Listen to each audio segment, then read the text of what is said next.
Hello everyone, my name is Om Upadhyay. Welcome to मंग bio classes. अभी जो हमारा टॉपिक चल रहा था वो चल रहा था टेस्ट क्रॉस। उसके पहले हमने पुनेट स्क्वायर देखा था, मतलब पिछले लेक्चर में हमने पुनेट स्क्वायर और टेस्ट क्रॉस देखा था। देखो अभी यहाँ पे हमारा मोनो हाइब्रिड क्रॉस हमने देख लिया था। एक बार रिवाइज कर लेते हैं। देखो मोनो हाइब्रिड क्रॉस में सिर्फ एक कैरेक्टर का हम लेंगे जो क्रॉस कराएंगे। टेस्ट क्रॉस होता क्या है? टेस्ट क्रॉस वो होता है जिसमें हम रेसेसिव पेरेंट से उसके प्रोजनी का, जैसे कोई F1 जनरेशन वाला प्रोजनी है उसका हम अगर उसके पेरेंट से देख रहे हो, जैसे ये तुम्हारा तुम अच्छा यहाँ पे ध्यान देना, ये हम स्टार्टिंग से करते आ रहे हैं ना, यहां से आया टी, तो इसका ये डोमिनेंट है या रेसेसिव है, मतलब हेटेरोजाइगस डोमिनेंट है या होमोजाइगस डोमिनेंट है, इसका पता लगाने के लिए हम इसका रेसेसिव पेरेंट से क्रॉस कराते हैं। ठीक है, ये तुम्हें अननोन दिया रहेगा, तो इसका पता लगाने के लिए अरे इसको सेल्फिंग कराओगे टी टी टी टी, तो यहां से क्या आएगा तुम्हारा ratio t t is to t t is to t t, तो ये तो तुम्हारा रेसेसिव हो जाएगा। ये दोनों है ना अलग अलग, तो ये दोनों तुम्हारे F2 बेसिकली F2 वाले से कराते हैं, प्रोजेनी F2 प्रोजेनी से। देखो टीटी यहाँ पे होमोजाइगस डोमिनेंट है, यहाँ पे हेटेरोजाइगस डोमिनेंट है। इसका रेशियो याद होगा तुम्हें 1:2:1 आ रहा था।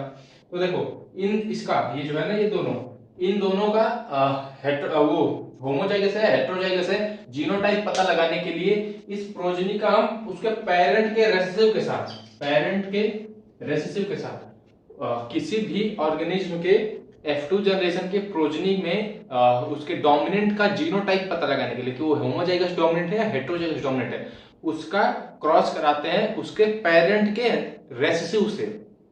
ठीक है, उसके पेरेंट के रेसेसिव से, रेसेसिव मतलब जो अपने आप को एक्सप्रेस ना कर पाए। तो ये दोनों डोमिनेंट है क्योंकि इसके पास भी कैपिटल टी है, इसके पास भी कैपिटल टी है। ठीक है, तो इसका हम इसके ओरिजिनल पेरेंट से, ये नहीं कि इसका पेरेंट तो ये भी हुआ, बट इसके एकदम पहले वाले पेरेंट से, प्योर लाइन पेरेंट से, क्योंकि ये प्योर लाइन ड्वार्फ है। ठीक है, तो इससे हम क्रॉस कराएंगे और हम तब रिजल्ट देखेंगे। अगर सारे टॉल आए तो वो होमोजाइगस डोमिनेंट होगा। देख लो यहाँ पे होमोजाइगस डोमिनेंट, ये तुम्हारा क्या बोलते हैं अननोन रहेगा, बट हम वहां पे एज्यूम करेंगे। ठीक है, एज्यूम अरे मतलब ये क्रॉस करा रहे हैं, इसका मतलब हम दो प्लांट्स को फ्यूज करा रहे हैं, हाइब्रिड करा रहे हैं। तो जो नेक्स्ट प्लांट ग्रो होगा ना, जो नेक्स्ट प्लांट ग्रो होगा उसका हम जीनोटाइप देख करके पता लगाएंगे कि सारे टॉल हैं या उसमें टॉल के साथ ड्वार्फ भी है। अगर सारे टॉल हुए मतलब ऑल टॉल, तो ये जो तुम्हारा होगा, जो डोमिनेंट प्लांट होगा वो तुम्हारा होगा होमोजाइगस डोमिनेंट। बट अगर हम इसके साथ दूसरे प्लांट के साथ करा रहे हैं उसके रेसेसिव पेरेंट से, मतलब डोमिनेंट, उसका भी हमें जीनोटाइप नहीं पता है, जब हम प्लांट को दो उसके रेसेसिव मतलब पुराने पेरेंटल प्लांट से, यहाँ पे देखो इस वाले में हमें नहीं पता कि हम कौन सा प्लांट ले रहे हैं, यहाँ पे हमें वो कंफर्म नहीं है कि हम कौन सा प्लांट ले रहे हैं, लेकिन हमें दोनों का क्रॉस देखना है ना। आखिर में दोनों को क्रॉस करा करके रिजल्ट हमें पता करना है ना कि आखिर में ऐसा अगर प्लांट ग्रो करेगा तो वो कौन सा डोमिनेंट था। तो उससे समझने के लिए हम यहाँ पे दोनों करा रहे हैं। देख रहे हो, इससे हेटेरोजाइगस से भी करा रहे हैं, होमोजाइगस से भी करा रहे हैं। तुम प्लांट देख करके नहीं बता पाओगे कि होमोजाइगस डोमिनेंट है या हेटेरोजाइगस डोमिनेंट है। वो जब क्रॉस कराओगे उसके जब ऑफस्प्रिंग्स आएंगे तो उसके बाद उनका जीनोटाइप देख करके तुम बताओगे कि हाँ ये होमोजाइगस डोमिनेंट था, ये हेटेरोजाइगस डोमिनेंट था। ठीक है, तो देखो यहाँ पे अगर हम होमोजाइगस वाले प्लांट को कराते हैं, ये अभी हमें अभी तक पता नहीं है। ये जब हम इसके ऑफस्प्रिंग को देखेंगे ना, ये टेस्ट क्रॉस की बात हो रही है। वैसे तो जब हम नॉर्मल क्रॉस कराएंगे तो हमें पता रहेगा कि हम इससे इससे करा रहे हैं। ठीक है, टेस्ट क्रॉस में क्या हम करते हैं कि जो F2 जनरेशन के ये जो है ना ऑफस्प्रिंग्स, ये तो तुम्हारा रेसेसिव हो जाएगा, रेसेसिव से इसके रेसेसिव में कराओगे तो सारे के सारे रेसेसिव होंगे। ठीक है, बट डोमिनेंट का हमें जीनोटाइप पता करना होता है उसके ऑफस्प्रिंग का, तो उसके पेरेंटल जनरेशन के इससे हम कराते हैं क्रॉस। तो यहाँ पे देखो पहले अगर हम होमोजाइगस से कराएं, होमोजाइगस तो सारे के सारे टॉल आएंगे, सारे के सारे टॉल कैसे आएंगे, यहाँ से तुम्हारा गेमीट बनेगा कैपिटल टी, यहाँ से गेमीट बनेगा स्मॉल टी, ये दोनों को फ्यूज करोगे तो तुम्हारा हेटेरोजाइगस कंडीशन बन जाएगा। यानी एक टाइप का आ रहा है ना, सिंगल टाइप आ रहा है ना, सिंगल टाइप, तो ये तुम्हारा हो जाएगा होमोजाइगस डोमिनेंट। बट वहीं अगर तुम इस वाले को लो, हेटेरोजाइगस कंडीशन वाले को, तो हेटेरोजाइगस में रेसेसिव से तुम क्रॉस कराओगे तो तुम्हारा दो टाइप का आएगा, यहाँ से टीटी और यहाँ से स्मॉल टी, तो टी और टी इससे भी क्रॉस करेगा और स्मॉल टी आपस में क्रॉस करेंगे, तो यहाँ से मोर देन वन टाइप का रेशियो आएगा और रेशियो जो होगा तुम्हारा 1:1 का रेशियो आएगा। ठीक है, अब बात कर, ये हमारा ओवरव्यू था एक। अब डाई हाइब्रिड क्रॉस के बारे में बात करते हैं। ये हमारा देखो, मैंने तुम्हें इसलिए ये उस टाइम पे नहीं कराया था ना, ये जो डाई हाइब्रिड का क्रॉस है, इसलिए मैंने उस टाइम नहीं बताया था क्योंकि अभी तुम्हें डाई हाइब्रिड का वो आइडिया नहीं था। बट अभी हम डाई हाइब्रिड कर चुके हैं, उसमें मैंने तुम्हें 3-4 ट्रिक्स बताए थे, 1:2:1:2:4:2:1:2:1 नहीं याद आ रहा है? अरे मैंने ऐसे कुछ बताया था ना, 1:2:1:2:4:2:1:2:1 ऐसे। पहले आर वाले को कैपिटल ले लो, फिर इसको हेटेरोजाइगस ले लो, फिर इसको रेसेसिव ले लो, फिर इसको आर यहाँ पे वाई येलो डोमिनेंट हेटेरोजाइगस, फिर स्मॉल वाई इसको फिर रिपीट कर दो, वाई आर वाई ना, स्मॉल वाई, ठीक है, फिर कैपिटल वाई फिर कैपिटल वाई, फिर स्मॉल वाई, और यहाँ पे रेशियो लगा दो 1:2 1 2 4 2 1 2 1। तो ये तुम्हारा 16 टाइप की जीनोटाइप है, डाई हाइब्रिड क्रॉस का रिजल्ट है, इसको याद कर लेना। ठीक है, तो अब आते हैं डाई हाइब्रिड, यहाँ से हमारा क्लियर हो गया था। अब देखो डाई हाइब्रिड में टेस्ट क्रॉस में हम कराएंगे, तो देखो यहाँ पे भी हमने रेसेसिव पेरेंट लिया है ना, रेसेसिव पेरेंट यहाँ पे देख रहे हो, दोनों के दोनों स्मॉल है, इसका ये तुम्हारा ग्रीन बनाएगा, ये तुम्हारा रिंकल्ड बनाएगा। यहाँ पे अगर तुम्हें ये नहीं कंफर्म हो रहा है तो यहाँ पे मैंने लिख रखा है कि अगर हेटेरोजाइगस कंडीशन रहेगी या होमोजाइगस डोमिनेंट हुआ तो वो तुम्हारा राउंड शेप बनाएगा, अगर रेसेसिव हुआ तो रिंकल्ड शेप बनाएगा। हेटेरोजाइगस होमोजाइगस डोमिनेंट हुआ तो येलो कलर बनाएगा, और रेसेसिव हुआ होमोजाइगस रेसेसिव तो ग्रीन कलर बनाएगा। ये सीड के कलर का है, ये सीड के शेप का है, तो यहाँ से तुम ये नोट डाउन कर लेना। अब हम बात करते हैं अपने टेस्ट क्रॉस पे। ठीक है, अब हम बात कर लेते हैं टेस्ट क्रॉस पे। देखो यहाँ पे हम हेटेरोजाइगस कंडीशन ले रहे हैं, ऑब्वियस सी बात है, ये तुम्हारा किसका है, ये तुम्हारा है F1 का, जो बन रहा था ना F1 उसका है ये, क्योंकि y आर से जब क्रॉस कराओगे y आर का ना, तो यही कंडीशन है ये। ठीक है, तो उसमें अभी तुम्हें ज्यादा अंदर नहीं जाना है, अभी तुम बस इतना समझो। डाई हाइब्रिड क्रॉस में टेस्ट क्रॉस जब कराओगे तो यहाँ से गैमेट बनाने के 3 नियम होते हैं, जितना ये है उसका हाफ आएगा गैमेट में, 1 2 3 4 जीन्स है तो उसके हाफ आएंगे गैमेट्स में। कोई भी दो, जैसे ये y है ना और ये y है, तो मतलब कोई भी दो सेम इसमें नहीं आएंगे, एक गैमेट में नहीं आएंगे। और तीसरा है कि नंबर ऑफ हेटेरोजाइगस 2 की पावर n क्या है, हाइब्रिड है, तो उतने गैमेट बनेंगे, दो और एक, दो हाइब्रिड है तो 2 की पावर 2 यानी 4 गैमेट्स बनेंगे। ये 3 रूल थे, उसके हिसाब से हमने गैमेट बनाया। ठीक है, अब इसको पुनेट स्क्वायर से हम क्रॉस करा लेते हैं। ठीक है, पुनेट स्क्वायर से क्रॉस कराओगे तो ये तुम्हारा रिजल्ट आएगा y:y, तो देख लेना। उसके बाद 1:1:1:1 का रिजल्ट आ जाएगा। डाई हाइब्रिड क्रॉस के टेस्ट क्रॉस का, डाई हाइब्रिड टेस्ट क्रॉस का रिजल्ट आता है 1:1:1:1।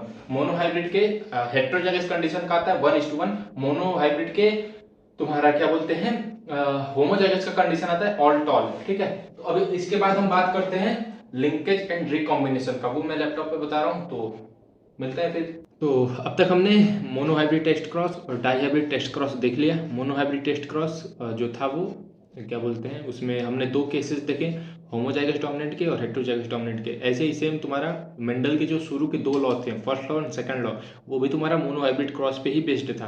तो हमने मोनो हाइब्रिड क्रॉस देखा, फिर मेंडल के दोनों लॉज देखे, फर्स्ट एंड सेकंड। उसके बाद जो था वो हमारा मोनो हाइब्रिड क्रॉस के हमने टेस्ट क्रॉस भी देख लिए, बैक क्रॉस क्या होता है वो भी देख लिए। अब बात करते हैं मेंडल के थर्ड लॉ पे, वो जो है वो डाई हाइब्रिड क्रॉस पे बेस्ड है। तो हमने डाई हाइब्रिड क्रॉस पढ़ लिया है, और मेंडल का थर्ड लॉ जो था वो लॉ ऑफ इंडिपेंडेंट असॉर्टमेंट, वो भी हमने देख लिया है। आज हम उसका टेस्ट क्रॉस देखे थे अभी थोड़ी देर पहले। डाई हाइब्रिड टेस्ट क्रॉस मैंने बताया ना, 1:1:1:1 जो रेशियो आ रहा था वो था डाई हाइब्रिड क्रॉस का टेस्ट क्रॉस। ठीक है, आज जो हम बात करने वाले वो मेंडल का जो थर्ड लॉ था, जो उसका डेविएशन था, वो भी तो उसी में आएगा ना, डाई हाइब्रिड क्रॉस में। तो मेंडल के third law, law of independent assortment का जो आज डेविएशन है, आज हम उसे देखने वाले हैं। ठीक है, तो आओ अब शुरू कर रहे हैं अपना वो क्या बोलते हैं लॉ ऑफ इंडिपेंडेंट असॉर्टमेंट का जो डेविएशन था उसका नाम था तुम्हारा लिंकेज एंड रिकॉम्बिनेशन। देखो इसमें क्या हुआ ना कि जैसे जो मॉर्गन थे ड्रोसोफिला मेलेनोगास्टर पे काम कर रहे थे, यहाँ पे देख सकते हो ड्रोसोफिला मेलेनोगास्टर पे वो काम कर रहे थे, ठीक। Mendel Thomas and Morgan drosophila melanogaster पे काम कर रहे थे। क्यों काम कर रहे थे? ताकि क्रोमोसोमल थ्योरी ऑफ इनहेरिटेंस को वो एक्सपेरिमेंटली प्रूव कर पाए। और क्या बोलते हैं ड्रोसोफिला मेलेनोगास्टर क्यों लिए, ये हमने पिछली क्लास में डिस्कस किया था। इसकी लाइफ स्पैन कम होती है, बाहर से मॉर्फोलॉजिकली डिस्टिंक्ट हो जाती है मेल और फीमेल में, ठीक है। तो और तुम्हारा क्या बोलते हैं एक फ्लाई बहुत सारे ऑफस्प्रिंग प्रोड्यूस करती है, फिर तुम्हारा आसानी से लेबोरेटरी में ग्रो हो जाती है। तो ये सारे कुछ इसके फीचर्स थे जिसकी वजह से हम ड्रोसोफिला मेलेनोगास्टर को ले रहे थे, हाउस फ्लाई को, ठीक है। देख रहे हो मेल छोटा है फीमेल बड़ी है, तो आसानी से देखने में पता लग जाता है। तो वही अब जब वो डाई हाइब्रिड क्रॉस का वो करा रहे थे ना एक्सपेरिमेंट इस पे ड्रोसोफिला पे, तो उनको जो मेंडल का डाई हाइब्रिड क्रॉस का क्या रेशियो आ रहा था 9:3:3:1 9:3:3:1 आ रहा था ना, जिसका हमने फिनोटाइप भी देखा था 1:1 2:4:2 1:1 अभी मैंने बताया। तो उससे ना ये वेरी कर रहा था जैसे इसमें। अब हम थ्योरी देखते हैं उसके बाद से पढ़ते हैं। लिंकेज एंड रिकॉम्बिनेशन आज हमारा टॉपिक है। Morgan carried out several dihybrid cross in Drosophila to study genes that were sexually linked to cross the crosses were similar to dihybrid crosses carry out by Mendel in peas. Pea का तुम scientific name बताओ क्या होता है, और sweet pea का तुम scientific name बताओ क्या होता है। कॉम्प्लीमेंटेटरी जीन्स किस में देखा गया था वो बताना, और उसका रेशियो कितना था वो बताना। For example Morgan hybridize yellow body, ठीक है, white eyed females, yellow body, उनकी बॉडी का जो कलर था वो येलो था, आई का जो कलर था वो वाइट था, ठीक है। ये जो वाइट आई येलो बॉडी, ठीक है, इससे क्रॉस कराया, जैसे वाइट आई येलो बॉडी को, मतलब इसका वो एलील भी ले लेना वाइट, क्योंकि डाई हाइब्रिड क्रॉस है ना तो दोनों एलील्स लोगे ना वाइट के, जैसे हेटेरोजाइगस हो गया हेटेरोजाइगस हो गया, ठीक है। तो इसको किससे क्रॉस कराया? ब्राउन बॉडीज रेड आई से। अब इसमें इन्होंने कराया ब्राउन बॉडी और रेड आई से, ठीक है, ब्राउन बॉडी और रेड आई से। वो हम आगे देखने तो बस समझने के लिए हम कर रहे हैं। ब्राउन बॉडी वाइट आई के साथ नहीं, येलो बॉडी वाइट आई के साथ ब्राउन बॉडी रेड आईज, इसमें क्रॉस कराया, ठीक है। तो इनमें जो देखने को मिला ना, इनको जब इंटर क्रॉस कराया F1 प्रोजनी में ले आए, तो उन्होंने देखा कि ये जो दो जीन्स हैं, मतलब एक जीन ये और दूसरा जीन ये, एक जीन ये दूसरा जीन है, तो ये आपस में ना इंडिपेंडेंटली असॉर्ट नहीं हो रहे थे। लॉ ऑफ इंडिपेंडेंट असॉर्टमेंट क्या बोल रहा था? वो बोल रहा था कि जैसे वाइट आई है और रेड आई है, येलो बॉडी है और ब्राउन बॉडी है, तो ये जो चारों कैरेक्टर्स है ना वो एक दूसरे के इन्फ्लुएंस में नहीं आएंगे। उनके कहने का ये मतलब था कि ये जो चारों कैरेक्टर्स हैं वो किसी के इन्फ्लुएंस में नहीं आएंगे, वो जिसके में जो मन करे वो जाएगा। जैसे मान लो ना यहाँ पे वाइट आई येलो बॉडी है, तो ऐसे बीच में से अगर वो चाहे तो वाइट बॉडी के साथ रेड आई भी जा सकता है और येलो बॉडी के साथ ब्राउन बॉडी भी जा सकती है, ठीक है। तो उनका ये कहने का मतलब था कि कोई भी किसी के साथ मिक्स होकर जा सकता है। बट जब मॉर्गन ने कराया कुछ जीन्स पे स्टडी की तो उनको ऐसा रेशियो नहीं मिला, 9:3:1 का रेशियो नहीं मिला। तो उन्होंने क्या बोलते हैं do not segregate independently of each other and the F2 deviates very significantly from 9:3:1 ratio expected when the two genes are independent। देखो मेंडल ने बोला था कि दोनों जीन्स, जैसे एक वाइट बॉडी का जीन है, एक येलो वाइट आई का जीन है, एक येलो बॉडी का जीन है, एक ब्राउन बॉडी का जीन है, एक रेड आई का जीन है। तो कहने का मतलब ये था ना कि इन दोनों जीन में, मेंडल का ये कहना था कि ब्राउन बॉडी और रेड आई वाला जीन जो है वो इंडिपेंडेंटली असॉर्ट हुआ। लेकिन यहाँ पे कुछ दिक्कत आ गई जो मॉर्गन ने कराया, तो उसमें क्या हुआ कि दोनों में से मिक्स करके आगे गया, मतलब 9:3:1 के रेशियो से वो बहुत डिफरेंट था, ठीक है। कैसे डिफरेंट था वो हम अभी देख रहे हैं। देखो Morgan and his group, Morgan का जो स्टूडेंट थे उनका नाम था अल्फ्रेड स्टुटवेंट, जिन्होंने जीन मैपिंग पे काम किया था। जीन मैपिंग के क्वेश्चन हम करेंगे ह्यूमन इवोल्यूशन में, ठीक है। And his group knew that the genes were located on X chromosome. देखो क्योंकि ये सेक्स क्रोमोजोम पे, एक्स क्रोमोजोम 23rd पेयर पे ये काम कर रहे थे, तो वो तुम्हारे गैमेट्स बनाते हैं, ठीक है। इतना तुम्हें वो होना चाहिए। शुरू 23, देखो n इज इक्वल टू 23 होता है, n इज इक्वल टू 23 होता है, तो इसमें जो 22 पेयर होते हैं ना, शुरू के 22 पेयर 23 पेयर्स होते हैं। 2n is equal to 46 chromosome होता है। नंबर में अगर पूछोगे तो 46 होगा, अगर तुम पेयर में पूछोगे तो 23 होगा। तो इसमें जो 23rd पेयर है उसे हम बोलते हैं सेक्स क्रोमोजोम, और शुरू के जो 22 पेयर हैं उसे बोलते हैं ऑटोसोम। वो तुम्हारे इंटरनल ऑर्गन, मतलब स्किन हो गया, नोज हो गया, आई हो गया, ये हो गया इंटरनल ऑर्गन, जैसे liver, stomach, intestine, spleen, heart, ये सब बनाने का जो जीन जिसपे होता है उसे हम बोलते हैं ऑटोसोम्स। और जो गैमिट्स बनाते हैं, मतलब मेल गैमिट स्पर्म और फीमेल गैमिट्स ओवम एग, वो बनाते हैं, उसे हम बोलते हैं सेक्स क्रोमोसोम। 23rd पेयर होता है, ठीक है, जो जेंडर डिसाइड करते हैं बेसिकली। तो ये उस पर काम कर रहे थे 23rd पेयर पे, ठीक है। अब बात करते हैं इसके आगे। Morgan and his group knew that the genes were located on X chromosome, section 4.4, so quickly then when two genes in a dihabit cross were situated on the same chromosome, the proportion of parental genes combination were much higher than non-parental type। तो इसमें ये कहने का मतलब था ना कि जो पेरेंटल, जैसे क्या होता था कि जो पेरेंट का जो कॉम्बिनेशन था, जैसे इसमें हो रहा था, इसमें ये हो रहा था ना कि जैसे मेंडल ने बोला था कि कोई भी कैरेक्टर अलग अलग जाएगा, तो वहाँ पे अगर अलग अलग वो होगा, इंडिपेंडेंट असॉर्ट होगा, मतलब इंडिपेंडेंटली वो ट्रांसफर होगा, तो ऑब्वियस सी बात है कि पेरेंट जो जैसे पेरेंट है वैसे नहीं जाएगा। जैसे मान जाओ ब्राउन बॉडी रेड आई, ठीक, बस समझने के लिए मैं लिख रहा हूँ, येलो बॉडी वाइट आई। तो अगर ये इंडिपेंडेंटली असॉर्ट होते हैं तो जब कोई भी ऑब्जर्वेशन करता तो उसमें ब्राउन वाले के साथ व्हाइट वाला, ब्राउन बॉडी के साथ व्हाइट आई जा सकता था, यहाँ पे चांसेस थे। रेड बॉडी के साथ येलो आईज जा सकते थे, येलो बॉडी के साथ रेड आईज जा सकता था ना। तो जब मॉर्गन ने ऐसा किया तो उन्होंने पाया कि नया कॉम्बिनेशन कम बन रहा है बट पेरेंटल कॉम्बिनेशन ज्यादा बन रहे हैं, ठीक है। Morgan attributed the advantage due to physical association or linkage of two genes and coined the term linkage। Linkage तुम प्रोफेज पढ़ना, LZPD² याद करने का तरीका है LZPDD, ठीक है, लेप्टोटीन, जाइगोटीन, पैकाइटिन, डिप्लोटीन, डाइकाइनेसिस। तो इसमें जब तुम जाओगे ना, जब सेल साइकिल, सेल डिवीजन पढ़ोगे, तो वहाँ पे तुम्हें क्रॉसिंग ओवर का एक कॉन्सेप्ट आएगा, ठीक है। तो क्रॉसिंग ओवर होता है वहाँ पे, तो वो जो क्रॉसिंग ओवर था उसी को इन्होंने टर्म दिया फिजिकल एसोसिएशन। जैसे क्या होता है ना, देखो मैं तुम्हें क्रॉसिंग ओवर एक बहुत सिंपल से तरीके से बता दे रहा हूँ। देखो जैसे ये दो क्रोमोजोम्स हैं, इसमें क्या होगा कि ऊपर ऊपर, अभी तो ये एक क्रोमोजोम है, ये दूसरा क्रोमोजोम है।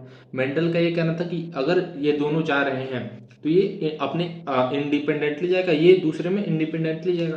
बट कुछ केसेस में ये हो रहा था ना कि ये जो ऊपर वाला हिस्सा है कुछ एक्सचेंज कर जा रहा था दोनों क्रोमोजोम्स का, ऊपर वाला हिस्सा दोनों क्रोमोजोम का एक्सचेंज कर जा रहा था, ठीक है। तो यहाँ से एक नया वेरिएशन आ रहा था, तो वो थोड़ा सा वेरिएशन आ रहा था, बाकी तुम्हारा पेरेंटल जनरेशन जैसे ही था। तो ये जो तुम्हारा क्रॉसिंग ओवर वाला कॉन्सेप्ट आ रहा था ना, इसे उन्होंने बोला लिंकेज। जो फिजिकल एसोसिएशन हो रहा था, जो दोनों फिजिकल मतलब टच हो रहे थे, उसे हम उसे इन्होंने टर्म दिया linkage. To describe this physical association of genes chromosome, the term recombination to describe the generation of non parental gene combination. देखो फिजिकल एसोसिएशन जीन्स का जो था उसको डिफाइन करने के लिए इन्होंने टर्म दिया लिंकेज, और जो नॉन पेरेंटल के जो मतलब क्रॉसिंग ओवर करके जो नया वो बन रहा था ऑफ स्प्रिंग, उसे इन्होंने नाम दिया रिकॉम्बिनेशन। जो फिजिकली टच हो रहे थे उनको इन्होंने नाम दिया लिंकेज, जो जीन्स आपस में टच हो रहे थे, मतलब दोनों क्रोमोजोम के टच हो रहे थे, उसे इन्होंने नाम दिया लिंकेज। और जो क्रॉस ओवर कर रहे थे, जैसे ये क्रॉसिंग ओवर किए ना, इसका जीन जैसे इसे क्रोमोजोम मान लोगे, तो इसमें ये ब्लैक वाला था ना इसका पार्ट, तो ये दोनों आपस में एक्सचेंज कर गए ना, तो इसे उन्होंने नाम दिया रिकॉम्बिनेशन। रिकॉम्बिनेशन में एक नया कॉम्बिनेशन बन गया, ठीक है। Morgan and his group also found even when genes are were group on the same chromosome some genes were tightly linked so very less recombination. अब देखो यहाँ पे एक टर्म आ रहा है टाइटली लिंक, ठीक है, यहीं से तुम्हारा यूक्रोमेटिन और हेट्रोक्रोमेटिन वाला कॉन्सेप्ट आता है। इसको हम अपने नेक्स्ट क्लास में डिस्कस करेंगे मॉलिक्यूलर बेसिस में। अभी बस तुम इतना समझ लो, जैसे मान लो ये क्रोमोसोम है, ठीक है। तो जैसे यहाँ पे तुम्हारा एक छोटा सा जीन है, और यहाँ पे देखो एक वर्ड लिखा है कि some genes were tightly link, ठीक है। टाइटली लिंक मतलब पास पास है, एकदम फिजिकली लिंक्ड का मतलब क्या है, जीन का जो फिजिकल एसोसिएशन है उसी को तो लिंक बोल रहे हैं। अगर ये पास पास होंगी, और जैसे मान लो यहाँ पे एक दूसरा क्रोमोसोम है, तो उसका भी यहाँ पे है पास पास, जैसे यहाँ पे है पास पास, ठीक है।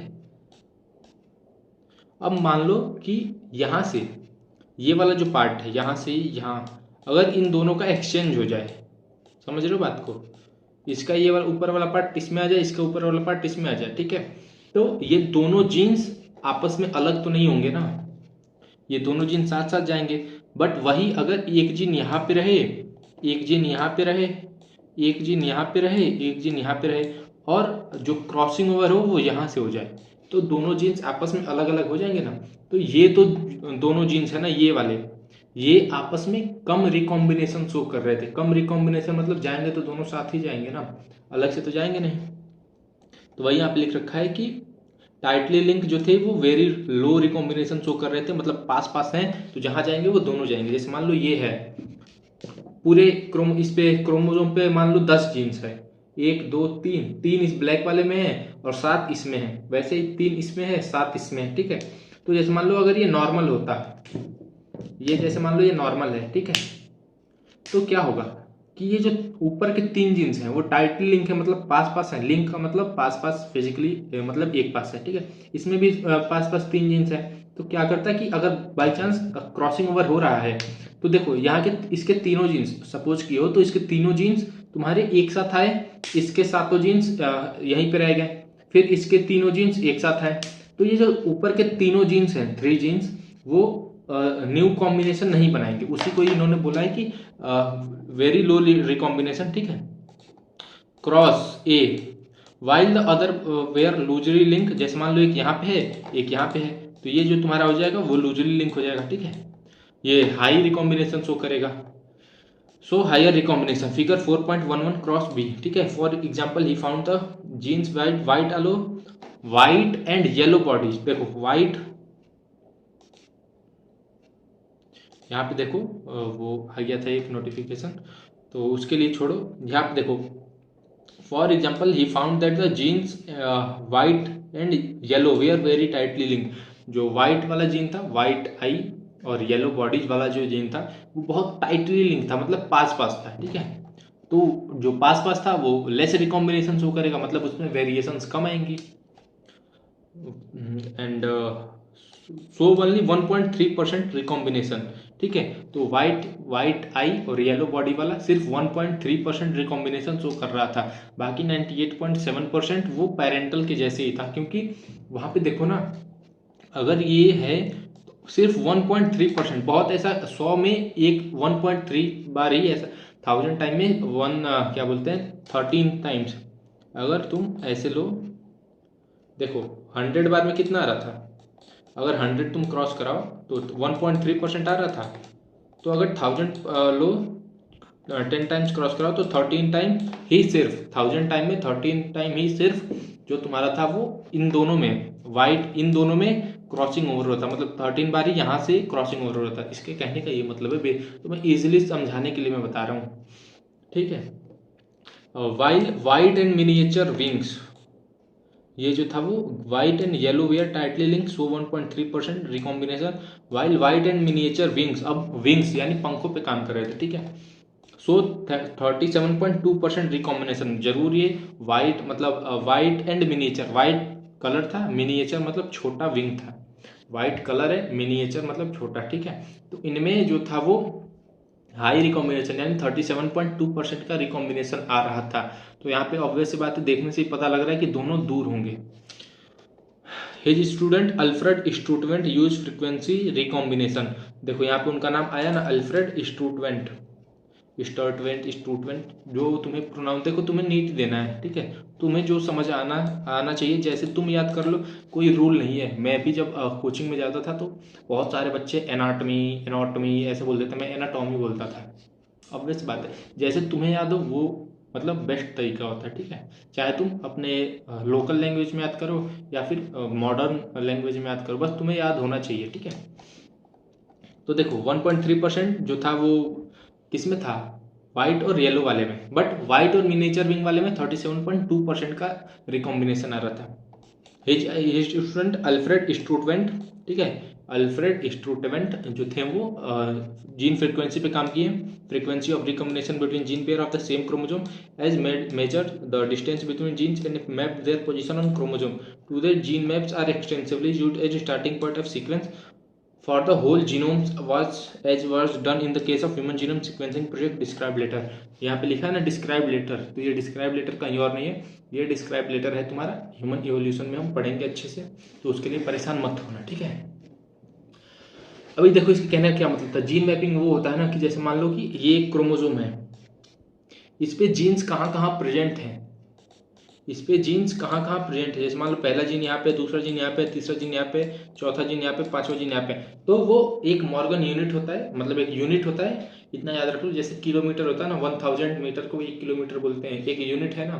जैसे मान लो ये स्केल है, तो इस स्केल में 30 सेंटीमीटर है, तो एक यूनिट है ना कि 30 सेंटीमीटर है, तो वैसे ही एक यूनिट होता है कि इतने यूनिट, मतलब ये जो डिस्टेंस तुम देख रहे हो ना ये वाली, ये एक यूनिट हो गई। जैसे मान लो एक मॉर्गन यूनिट हो गई, बस एग्जांपल के लिए, तो वो इस हिसाब से वो बताए थे कि इतने दूरी पे एक जीन्स प्रेजेंट होते हैं, उसी को जीन मैपिंग बोलते हैं। ये हम ह्यूमन इवोल्यूशन में, या फिर मैं अगर तुम नवंबर के बाद ये लेक्चर देख रहे हो, नवंबर 2023 के बाद ये लेक्चर देख रहे हो, तो तुम इस लेक्चर के बाद ही तुम क्या बोलते हैं सर्च करना जीन मैपिंग उमंग बायो क्लासेस, तो तुम्हें ये लेक्चर दिख जाएगा, क्योंकि तब तक मैं ह्यूमन इवोल्यूशन खत्म करा दिया हूँ। आज तुम्हारा है 13 सितंबर, तो एक महीने में मॉलिकुलर बेसिस और ह्यूमन इवोल्यूशन इजिली कंप्लीट हो जाएगा, तो तुम देख लेना, ठीक है। अब देखो क्रॉस ए की बात हो रही है यहाँ पे, yellow white, yellow body white eye, wild type में डोमिनेंट आता है, ठीक है, वाइल्ड टाइप है तो इसका मतलब डोमिनेंट है। वाइट मिनिएचर और वाइल्ड टाइप, ठीक है। तो इसमें तुम्हें कुछ याद नहीं रखना है, बस ये याद रखना कि जो क्रॉस ए है, ये दो क्रॉस है, इसको एक मत मान लेना, ये तुम्हारे दो क्रॉस हैं, एक तुम्हारा है वाइट और मिनिएचर वाला, एक तुम्हारा है येलो और वाइट वाला। तो इसमें देखो F1 इन दोनों का क्रॉस कराया तो हमें क्या मिल रहा था, 1.3% रिकॉम्बिनेशन मिल रहा था सिर्फ। तो F1 में आओगे तो ये तुम्हारा F1 जनरेशन है, इन दोनों का क्रॉस कराने के बाद F1 जनरेशन, ठीक है। उसके बाद यहाँ पे देखो ये गैमीट्स बने और ये तुम्हारा F2 जनरेशन है। तो इसमें तुम्हें कुछ याद नहीं रखना है, जो नीट में जो क्वेश्चन आता है ना, बस वो ये आता है कि ये जो 4 रेशियो तुम देख रहे हो, ये 4 रेशियो, इसमें से तुम कोई 2 याद कर लो, 2 तुम ऐसे क्यों याद करो वो भी मैं बता रहा हूँ। जैसे मान लो तुम याद कर लिए व्हाइट और येलो बॉडी में वो रिकॉम्बिनेंट आता है 1.3%, व्हाइट और येलो बॉडी में, व्हाइट आई येलो बॉडी में रिकॉम्बिनेंट की फ्रीक्वेंसी आती है, रिकॉम्बिनेंट का परसेंटेज आता है 1.3%। तो अब तुम जब क्वेश्चन वो पूछेगा व्हाइट आई येलो बॉडी में, तो तुम्हें अगर पेरेंटल का पूछ लिया तो 100 में से 1.3 माइनस कर दो, 98.7 आ गया। देखो 98.7 पेरेंटल टाइप आ गया परसेंटेज। तुमसे ये क्रॉस नहीं करवाएगा, कभी नहीं कराएगा तुमसे, बस ये जो 4 वर्ड्स लिखे हैं ना, अगर क्वेश्चन आया भी आज तक नीट में तो सिर्फ इन 4 क्वेश्चंस पे आए, ये तुमसे नहीं पूछता है कभी भी।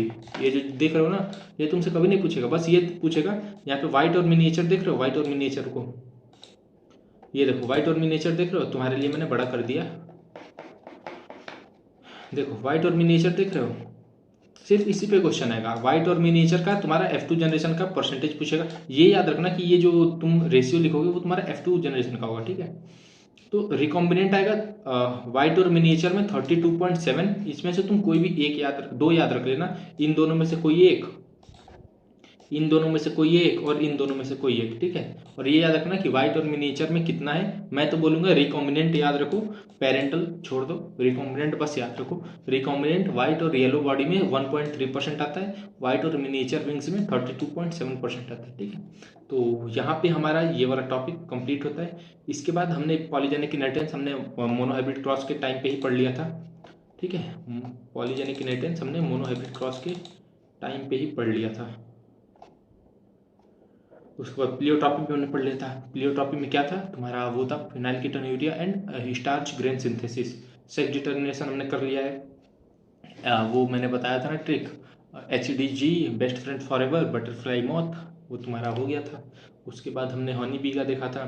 ह्यूमंस का हमने देख लिया था कि ह्यूमंस में जो होता है। अच्छा एक चीज़ यहाँ पे देखो, इट इज़ अनफॉर्चुनेट, जो मैं वहाँ पे बता रहा था ना कि हमारी सोसाइटी में क्या है, यहाँ पे इसने खुद लिख रखा है एनसीईआरटी ने, it is unfortunate that in our society women are blamed for giving birth to female children and have been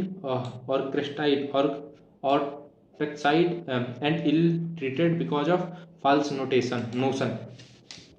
तो इसके कहने का यही मतलब है कि जो बेबी बॉय के लिए, कोई भी जो नया घर में आता है, जनरेशन नया बेबी आता है, तो वो बॉय होगा या गर्ल होगा, इसका जो जेंडर होता है वो डिसाइड मदर नहीं करती है। इसका जो जेंडर डिसाइड करता है वो फादर डिसाइड करता है, क्योंकि फादर के पास एक्स और वाई 2 क्रोमोसोम होते हैं। जो 23rd पेयर होता है उसके पास 2 वो होते हैं, एक्स और वाई के सेट, बट फीमेल के पास XX होता है। एक्सएस तुम्हारी XX वाला जो है वो तुम्हारा फीमेल डिसाइड करता है, और वाई क्रोमोसोम तुम्हारा मेल डिसाइड करता है। ठीक है, तो ऑब्वियस सी बात है, मेल से जाएगा मेल गैमेट, तो वाई वाला ही जाएगा, तो वाई वाला जिसमें जाएगा वो बच्चा ही होगा। ठीक है, तुम्हें ज़्यादा जानकारी चाहिए तो इस सेक्स डिटर्मिनेशन पे मैंने वो लिखा है, जेंडर/सेक्स डिटर्मिनेशन, तो इस टॉपिक को तुम पढ़ लेना एक बार।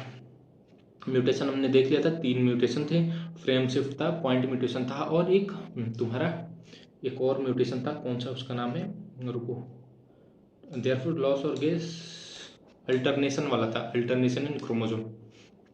तो यहाँ से तुम देख सकते हो, ऑब्वियस बात है, कैंसर सेल में अल्टरनेशन देखने मिलता है, क्रोमोसोमल एब्रेशन देखने मिलता है। ठीक है, तो बस हमारा चैप्टर कंप्लीट है। एक बार मैं वो देख ले रहे हैं, क्या बोलते हैं, देखो फ्रेम शिफ्ट यहाँ पे है, पॉइंट म्यूटेशन यहाँ पे है, और क्रोमोसोमल एब्रेशन यहाँ पे 3 टाइप के म्यूटेशन हो रहे थे।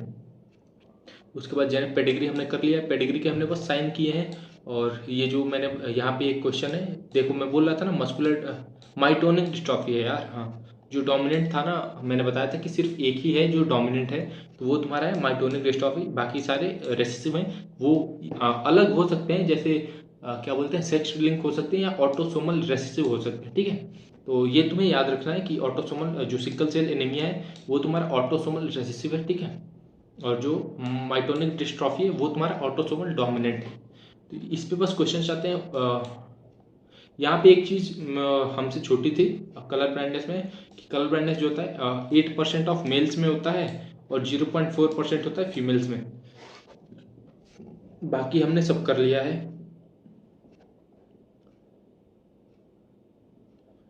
हाँ, बाकी तो हमने सब कर लिया है, इसमें अब कोई पॉइंट छूट नहीं रहा है। यहाँ से हमने वो ट्रिक भी देखी थी, वही लेना था प्यारे गोलू। गोलू वाले में म्यूटेशन हो जाता है, six position of beta globulin chain, 6 codon of beta globulin chain में ग्लूटामिक एसिड से वेलाइन बन जाता है। ठीक है, यहाँ पे देख रहे हो, ग्लूटामिक एसिड से म्यूटेशन हुआ तो वेलाइन बन गया, GAG से GUG में, GAG से GUG में कन्वर्ट हो जाता है। इसके वजह से तुम्हारा म्यूटेशन हो जाता है। सिक्कल सेल का ये जो है वो सिक्कल सेप है, RBC सिक्कल सेप होती है, जिसकी वजह से क्या होता है, RBC का काउंट कम होने लगता है। ये जो होता है वो क्वालिटेटिव, ये जो सिक्कल सेल एनीमिया वो क्वालिटेटिव डिजीज है। बस थैलेसीमिया जो था वो क्वांटिटेटिव था। फिनाइलकीटोन्यूरिया थैलेसीमिया हमने देख लिया, अल्फा बीटा 2 टाइप का होता है। ठीक है, क्रोमोसोम नंबर 11 पे प्रेजेंट होता है, ये भी याद रखना। और HbA1 जो है वो क्रोमोसोम नंबर 16 पे प्रेजेंट होता है। ठीक है, तो यहाँ से तुम कर लेना। मैं तुम्हें एक चीज़ और बोलूँगा ना, कि तुम क्या बोलते हैं NCERT एक बार अपने ओर से भी रीड कर लेना। देखो यहाँ पे एक और टर्म आ रहा है, एन्यूप्लाइडी और पॉलीप्लॉइडी। एन्यूप्लाइडी का ये मतलब होता है कि जब सेल क्या बोलते हैं सेग्रीगेट, जैसे सेल डिवाइड कर ली, न्यूक्लियस उसका डिवाइड हो गया। देखो, failure of segregation of chromatid during cell division result in gain और लॉस ऑफ क्रोमोसोम का एन्यूप्लाइडी। डाउन सिंड्रोम में क्या हो रहा था, 21 का एक कॉपी बन रहा था ना, 21 की एक कॉपी आ जाती है, एडिशनल कॉपी। तो जब किसी एक क्रोमोसोम का एक नंबर बढ़े ना, तो उसे बोलेंगे एन्यूप्लाइडी। लेकिन जैसे मान लो पूरा न्यूक्लियस डिवाइड कर गया, बस सेल डिवाइड नहीं कर रही है, इसके अंदर जब 2 न्यूक्लियस आ जाए ना, 2n=46 वाले, तो इसे हम बोलेंगे पॉलीप्लॉइडी। ठीक है, बाकी हमने देख लिया डाउन सिंड्रोम, क्लाइनफेल्टर। एक बार मैं तुम्हें ये बोलूँगा कि देखो, अभी मैं एक यूट्यूब के सर हैं विपिन सर, उनकी एक मैं शॉर्ट वीडियो देख रहा था, उन्होंने गेस वो किया था सजेस्ट कि ये जो समरी है, मैं भी पहले स्किप कर देता था, बट अभी मैंने देखा तो उन्होंने बताया कि टोटल 38 चैप्टर्स हैं हमारे पास। तो उसमें से 10 चैप्टर्स ऐसे होते हैं ना जिसके समरी में एक्स्ट्रा पॉइंट्स होते हैं। तो वो तुम ऑब्वियस सी बात है कवर कर लेना, ठीक है, वो तुम्हारे एंड पे है, कवर कर लेना। एक बार पढ़ने में क्या जा रहा है, 1.5 पेज का है, ठीक है। बाकी हमने इसमें जितना हम देख रहे हैं उतना तो लगभग हमने पूरा कवर ही कर लिया है। परम्यूटेशन कॉम्बिनेशन, हाँ, इस वाले में तो हमने ज़्यादातर कवर ही कर लिया, लेकिन ना इसमें तुम एक बार अपने ओर से कर लोगे, पढ़ लोगे तो ज़्यादा अच्छा रहेगा।